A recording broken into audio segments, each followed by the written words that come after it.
याद है जब आपको लगता था कि अब तक तो जिंदगी आसान हो गई होगी? आपने सब कुछ सही किया, अपनी पढ़ाई पूरी की, मेहनत से काम किया, समय पर सारे बिल चुकाए, फिर भी 40-50 या उससे ज्यादा की उम्र में वो फाइनेंशियल आराम जिसकी आपने उम्मीद की थी कहीं नजर नहीं आता। पैसा कभी पूरा नहीं पड़ता, बिलों का ढेर बढ़ता जाता है और वो बेचैनी वाली फीलिंग कि अब तक तो मेरी आर्थिक स्थिति बेहतर होनी चाहिए थी, आपका पीछा नहीं छोड़ती। ये सिर्फ आपकी कहानी नहीं है। ज्यादातर लोग एक चीज चूक जाते हैं, असली प्रॉब्लम आपकी इनकम या आपके खर्चे नहीं हैं, बल्कि वो छोटी छोटी ऑटोमेटिक आदतें हैं जिन्हें आप सालों से बिना सोचे समझे दोहरा रहे हैं। ये कोई बड़ी गलतियां नहीं है, कुछ तो अच्छी आदतें भी लगती हैं, जैसे ओवरटाइम करना, परिवार वालों की मदद करना या एक मुश्किल हफ्ते के बाद खुद को एक ट्रीट देना। और यही बात इन्हें सबसे ज्यादा खतरनाक बनाती है।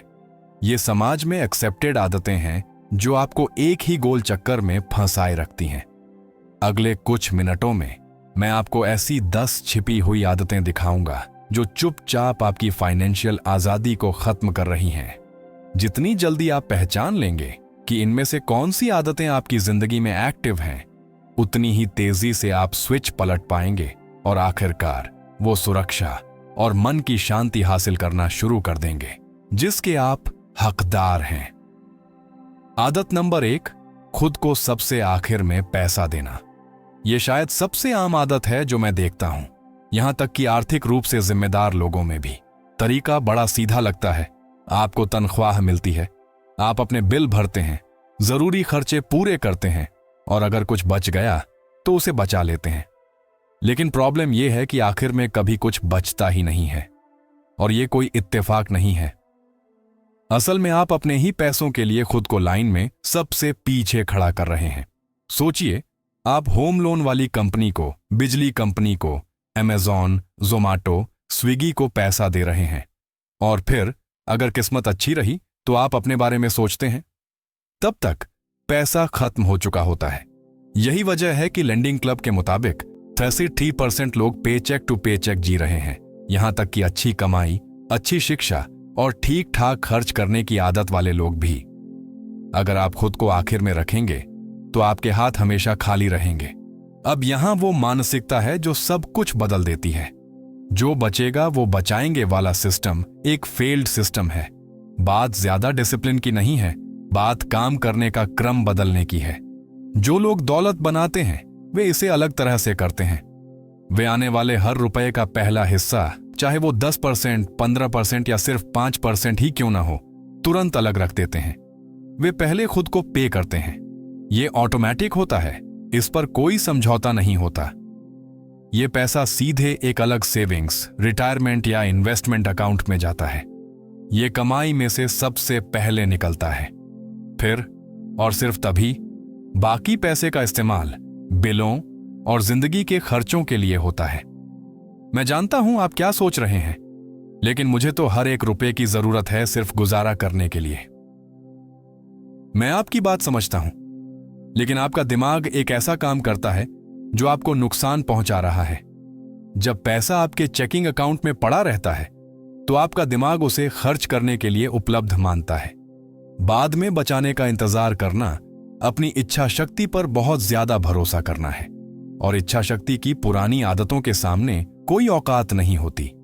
तो अगर आप सालों से खुद को आखिर में पे कर रहे हैं तो मैं सीधी बात बताता हूं, यह कोई समझदारी नहीं, यह खुद को धोखा देना है।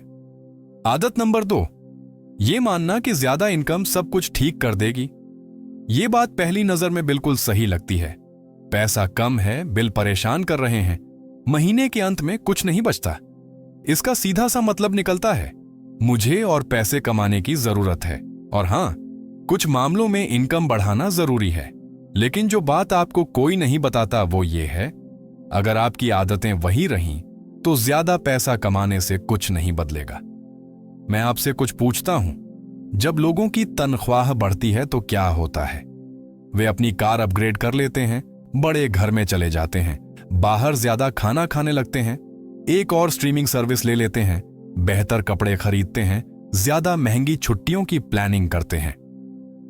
इसे फाइनेंशियल एक्सपर्ट्स लाइफस्टाइल इन्फ्लेशन कहते हैं और ये बहुत शातिर चीज है।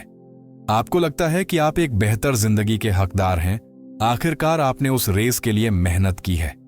लेकिन जब महीना खत्म होता है तो आपका बैंक बैलेंस पहले जैसा ही दिखता है या उससे भी बुरा।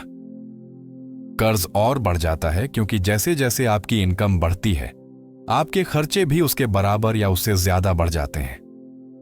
एक कड़वी सच्चाई ये है कि अगर आप 30,000 की महीने की इनकम में पैसे नहीं बचा सकते तो आप 60,000 की इनकम में भी नहीं बचा पाएंगे जब तक कि आप अपना व्यवहार नहीं बदलते।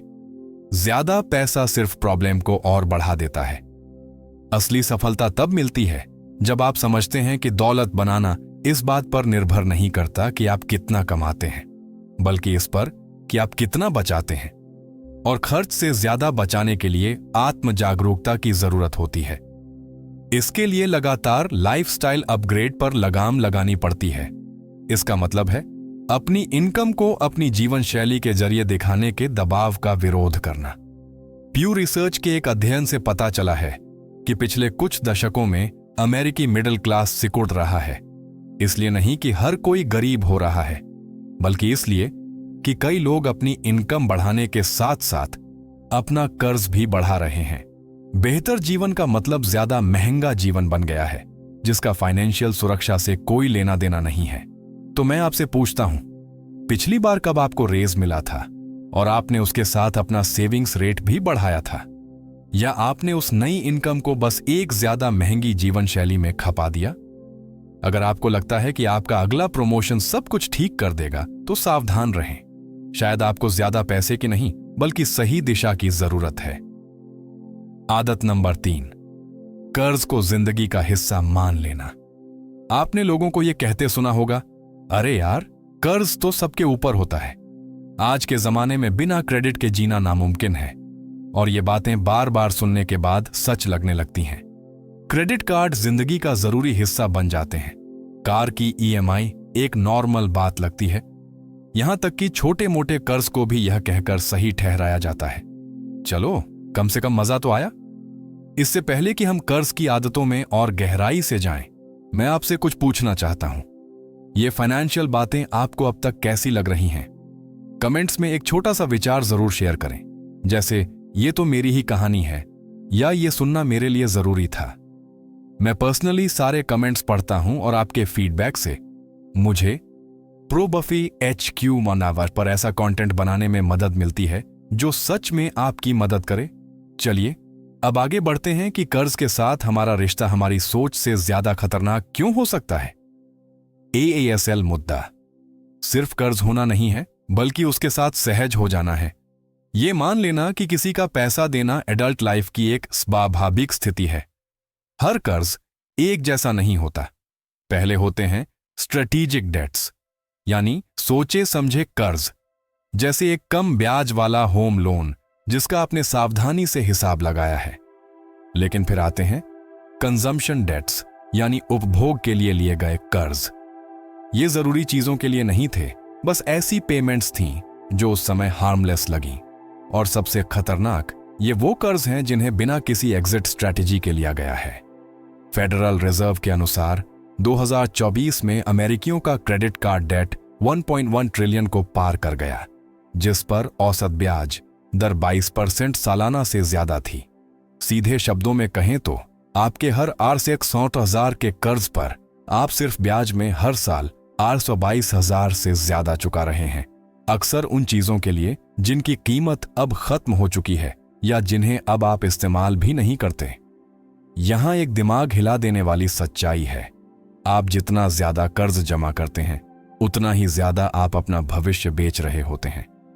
क्योंकि कर्ज सिर्फ नंबर नहीं है, यह आपका समय है। आपके ऊपर हर एक रुपया आपके समय, मेहनत और ऊर्जा के उस हिस्से को दिखाता है जो आप पहले ही अतीत को दे चुके हैं। इस बीच बैंक आपकी बेसब्री से फायदा कमा रहे हैं। वे शर्त लगाते हैं कि आपको चीजें अभी चाहिए, भले ही आप उन्हें अभी अफोर्ड न कर सकें, और ज्यादातर समय वे सही होते हैं। इस पैटर्न को नॉर्मल मान लेने का मतलब है कि आप हमेशा रिपेयर मोड में हैं, आग बुझा रहे हैं, महंगे कर्ज को थोड़े कम महंगे कर्ज से बदल रहे हैं और ये मान रहे हैं कि किसी दिन आपके पास सब कुछ ठीक करने के लिए पर्याप्त पैसा होगा। लेकिन वो किसी दिन तब तक नहीं आता जब तक आपका व्यवहार नहीं बदलता। यहां पर एक सीधा नियम है, अगर आप कोई चीज कैश में नहीं खरीद सकते तो आप उसे अफोर्ड नहीं कर सकते। इससे कोई फर्क नहीं पड़ता कि पेमेंट छोटी लगती है, इससे कोई फर्क नहीं पड़ता कि आपका क्रेडिट कार्ड आपको पॉइंट्स देता है। कॉम्पाउंड इंटरेस्ट जब आपके लिए काम करता है तो जादू होता है, लेकिन जब आपके खिलाफ काम करता है तो विनाशकारी होता है। और अक्सर कर्ज इसलिए जमा होता है क्योंकि आप ये ट्रैक ही नहीं कर रहे हैं कि आप क्या खर्च कर रहे हैं। आदत नंबर 4, ये ना जानना कि आपका पैसा कहां जाता है। ज्यादातर लोगों से पूछिए कि उन्होंने पिछले महीने खाने, आने जाने, मनोरंजन या छोटी मोटी चीजों पर कितना खर्च किया, और आपको एक गोलमोल सा जवाब मिलेगा, शायद उस अमाउंट के आसपास, लगभग 5,000। कोई आइडिया नहीं, लेकिन बहुत ज्यादा था। यह आदत कि आपको ठीक ठीक पता ही नहीं है कि आपका पैसा कहां जा रहा है, एक मुख्य कारण है कि क्यों इतने सारे लोग अच्छी खासी इनकम के बावजूद तंग फाइनेंशियल साइकिल में फंसे रहते हैं।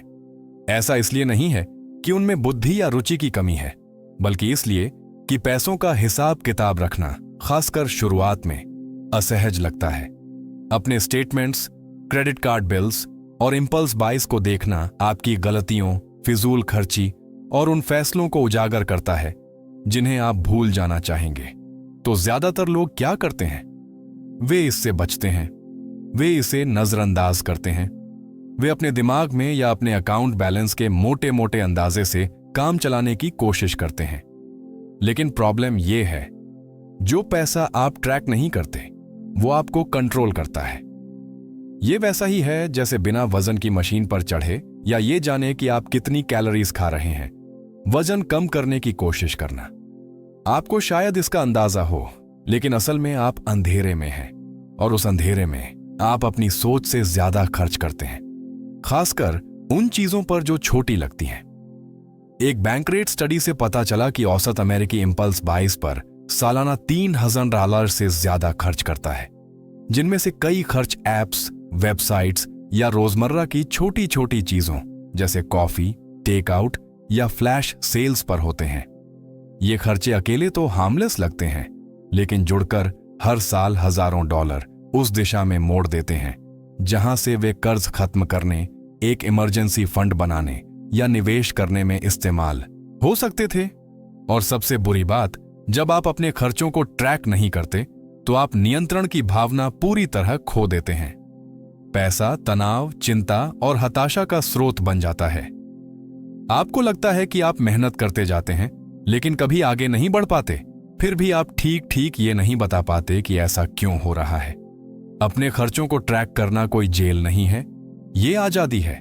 जब आप जानते हैं कि क्या आता है और क्या जाता है, तो आप स्पष्टता के साथ निर्णय लेने लगते हैं। आप देखते हैं कि बिना दर्द के कहां कटौती करनी है। आप होशपूर्वक प्राथमिकताएं तय करते हैं, और आप आखिरकार किस्मत या अपनी सैलरी को दोष देना बंद करके स्ट्रैटेजी के साथ काम करना शुरू करते हैं। दिलचस्प बात यह है कि आप जितना ज्यादा अपने नंबरों पर नजर रखते हैं, उन चीजों को ना कहना उतना ही आसान हो जाता है जो मायने नहीं रखती, क्योंकि आप अपने विकल्पों की असली कीमत समझने लगते हैं। और जब आपको यह स्पष्टता मिलती है, तो आप एक और खामोश जाल पर ध्यान देते हैं।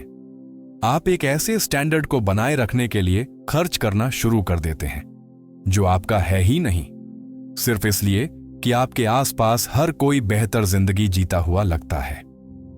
आदत नंबर 5, सफल दिखने के लिए खर्च करना। कुछ ही चीजें आपके पैसे और आपकी फाइनेंशियल आजादी को इतना ज्यादा खत्म करती हैं जितना कि यह दिखाने की जरूरत कि आप जिंदगी में सफल हैं।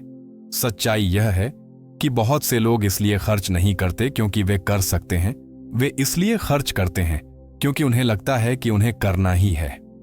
उन्हें दोस्तों के साथ बराबरी करनी है, उन्हें दिखाना है कि उनकी मेहनत रंग लाई है, उन्हें परिवार, सहकर्मियों, सोशल मीडिया और यहां तक कि खुद के लिए भी एक इमेज बनाए रखनी है। यह आदत खतरनाक है क्योंकि यह गलत नहीं लगती। आप कोई गैर जिम्मेदाराना काम नहीं कर रहे हैं, आप तो बस जिंदगी का जश्न मना रहे हैं, है ना? लेकिन जब आप खुद को एक ऐसी लग्जरी कार की फाइनेंसिंग करते हुए पाते हैं जो मुश्किल से आपके बजट में फिट बैठती है। ऐसे रेस्टोरेंट्स में जाते हैं जो आपके क्रेडिट कार्ड को चोट पहुंचाते हैं, या किश्तों पर यात्रा करते हैं ताकि आप पीछे न रह जाएं। तो असली मोटिवेशन खुशी नहीं बल्कि स्टेटस होता है। और यहां क्रूर बात यह है, आप अपना भविष्य उन लोगों को इंप्रेस करने के लिए कुर्बान कर रहे हैं जो जरूरत पड़ने पर आपकी मदद करने नहीं आएंगे। इससे भी बदतर, इनमें से कई लोग ठीक आपकी ही स्थिति में हैं, या उससे भी बदतर, वे सिर्फ एक ऐसी शक्ल बनाए रखने के लिए अपनी हैसियत से ज्यादा जी रहे हैं जिसे बनाए रखने के लिए बाकी सब भी संघर्ष कर रहे हैं। इसे स्टेटस गेम कहते हैं और इसका कोई अंत नहीं है। हर बार जब आप एक स्टैंडर्ड तक पहुंचते हैं तो वो बदल जाता है। नई कार पुराना मॉडल बन जाती है, वो वेकेशन अब एग्जॉटिक नहीं लगता, बड़ा घर अब छोटा लगने लगता है, और इसलिए आप भागते रहते हैं लेकिन कभी पहुंचते नहीं। यह पैटर्न आपकी सोच से कहीं ज्यादा आम है। रिसर्च से पता चलता है कि लगभग 77% मिलेनियल्स सोशल मीडिया के प्रभाव के कारण ज्यादा खर्च करने की बात स्वीकार करते हैं। लेकिन यह व्यवहार सिर्फ युवा पीढ़ियों तक ही सीमित नहीं है, यह 40, 50 और 60 के दशक के लोगों को भी प्रभावित करता है, खासकर जब उन्होंने चीजों को सफलता के प्रतीक के रूप में हासिल करने के इर्द गिर्द अपनी पहचान बना ली हो। लेकिन AASL मुद्दा यह है, आप या तो अमीर दिख सकते हैं या अमीर हो सकते हैं, दोनों एक साथ बहुत मुश्किल है। असली दौलत शांत होती है, वो आपकी बचत में, आपके इन्वेस्टमेंट्स में, और ना कहने की आपकी आजादी में होती है। वो उस सुकून में है जब आप अपने क्रेडिट कार्ड बिल या अगली पेमेंट की चिंता किए बिना सो जाते हैं। और वो चीज इंस्टाग्राम पर नहीं दिखती। वित्तीय आजादी के लिए दिखावे से हटना और जो आपके लिए सच में मायने रखता है उससे जुड़ना सीखना जरूरी है। यह इस बारे में नहीं है कि दूसरे क्या सोचते हैं, यह इस बारे में है कि आप कैसे जीते हैं। और आप कैसे जीते हैं, इस पर एक और बात है जिसे बहुत से लोग तब तक नजरअंदाज करते हैं जब तक बहुत देर नहीं हो जाती। आदत नंबर 6, सिर्फ एक इनकम सोर्स पर निर्भर रहना। यह आदत इसलिए ज्यादा खतरनाक है क्योंकि इसे अक्सर स्टेबिलिटी या स्थिरता मान लिया जाता है। बहुत से लोग अपने 40 या 50 की उम्र में एक अच्छी नौकरी, अच्छी सैलरी और कुछ फायदों के साथ यह सोचते हैं कि वे सुरक्षित हैं। आखिर हर महीने पैसा आता है, बिल चुकाए जाते हैं, सिस्टम काम कर रहा है। लेकिन जाल यही है, आप अपनी पूरी जिंदगी एक ही खंभे पर बना रहे हैं। क्या होगा अगर वह खंभा गिर गया? चलिए यहां रुककर मैं आपसे पूछता हूं, इनमें से कौन सी आदत आपके लिए सबसे बड़ा सरप्राइज रही है? या शायद आप इन दौलत सोखने वाले पैटर्न में से कुछ के बारे में पहले से ही जानते थे। नीचे कमेंट करके बताएं कि आपने इनमें से किस आदत से सबसे ज्यादा संघर्ष किया है। क्या सिर्फ एक इनकम पर निर्भर रहना आपका भी कंफर्ट जोन रहा है? आपका अनुभव शायद किसी और की मदद कर दे।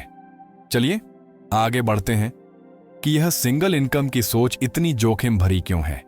यह कंपनी की छंटनी, एक अप्रत्याशित नौकरी छूटना, कोई स्वास्थ्य समस्या या इंडस्ट्री का संकट हो सकता है। अचानक वह भरोसेमंद सोर्स जो सब कुछ संभाल रहा था बंद हो जाता है, और उसके साथ आपका आराम, मन की शांति और कई मामलों में वो संपत्ति भी चली जाती है जिसे जमा करने में सालों लगे। इसीलिए आर्थिक रूप से आजाद लोग अलग तरह से सोचते हैं। वे जानते हैं कि ऊंची सैलरी सुरक्षा के बराबर नहीं होती। असली सुरक्षा इनकम के सोर्स को डाइवर्सिफाई करने यानी अलग अलग जगहों से कमाने में है।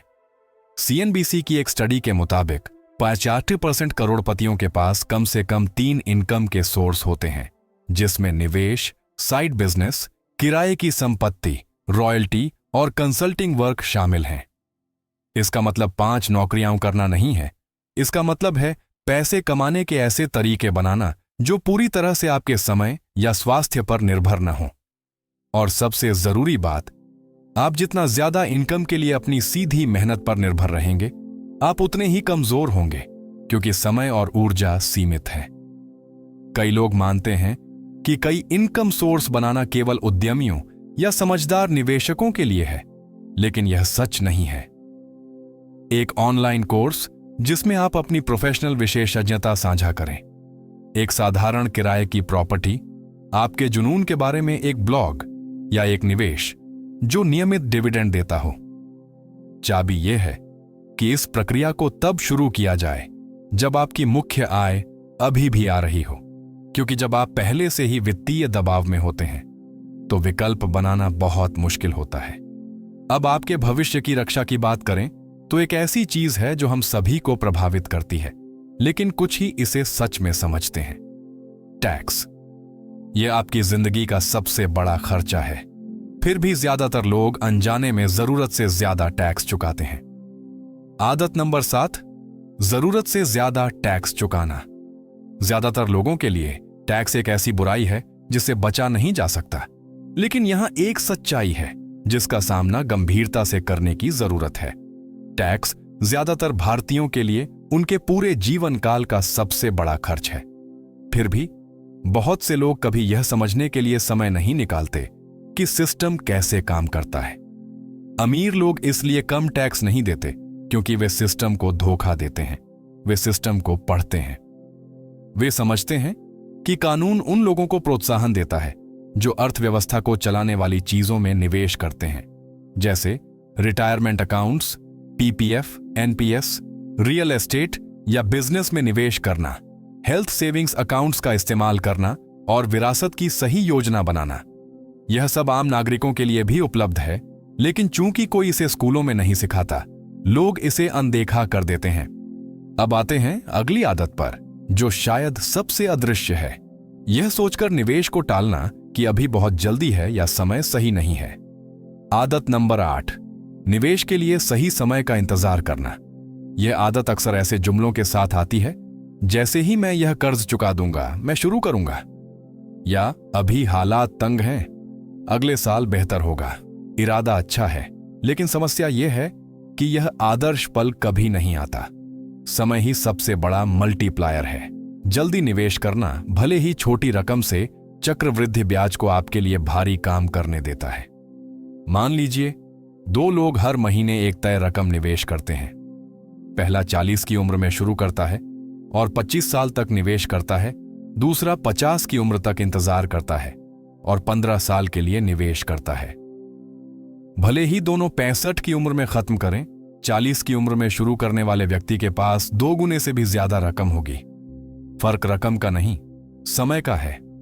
याद रखें, शुरू करने का सबसे अच्छा समय 10 साल पहले था, दूसरा सबसे अच्छा समय आज है। टाल मटोल करना एक परिष्कृत तरह की देरी है और यह बहुत महंगी है। अब आते हैं अगली आदत पर। आदत नंबर 9, यह मानना कि केवल कड़ी मेहनत ही काफी है।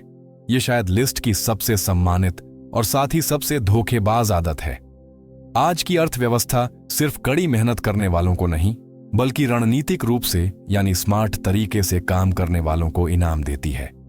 अगर आपका पैसा 100% आपकी सीधी मेहनत पर निर्भर है, तो उसकी एक सीमा है और आप उस सीमा के नीचे फंसे हुए हैं।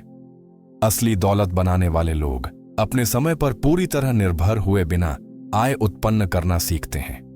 वे संपत्ति में निवेश करते हैं, ऐसे सिस्टम बनाते हैं जो सोते समय भी आय उत्पन्न करते हैं, या ऐसे व्यवसाय बनाते हैं जो मालिक की निरंतर उपस्थिति के बिना भी काम करते हैं। सबसे बड़ी गलती कड़ी मेहनत करना नहीं है, बल्कि यह मानना है कि बस इतना ही काफी है। और आखिरी आदत जो इन सबको एक साथ बांधती है, आदत नंबर 10, यह मानकर वित्तीय निर्णयों को टालना कि अभी भी समय है। यह आदत सबसे महीन और साथ ही सबसे खतरनाक है, क्योंकि यह तुरंत चोट नहीं पहुंचाती। यह बस आपको एक जगह खड़ा रखती है और समय बीतता रहता है। सच्चाई यह है कि सही पल कभी नहीं आता। आप उस अकेले संसाधन को छोड़ रहे हैं जिसे आप कभी वापस नहीं पा सकते, समय। हो सकता है आप गरीब होना न चुने, लेकिन अगर आप इससे बाहर निकलना नहीं चुनते तो समय आपके लिए फैसला कर देगा। अगर आपको यह जानकारी मूल्यवान लगी तो आप इस वित्तीय सलाह को 1 से 10 के पैमाने पर क्या रेटिंग देंगे? प्रो बफेट HQ पर आपके कमेंट्स मुझे भविष्य के वीडियो बनाने में मदद करते हैं और मैं हर एक को व्यक्तिगत रूप से पढ़ता हूं।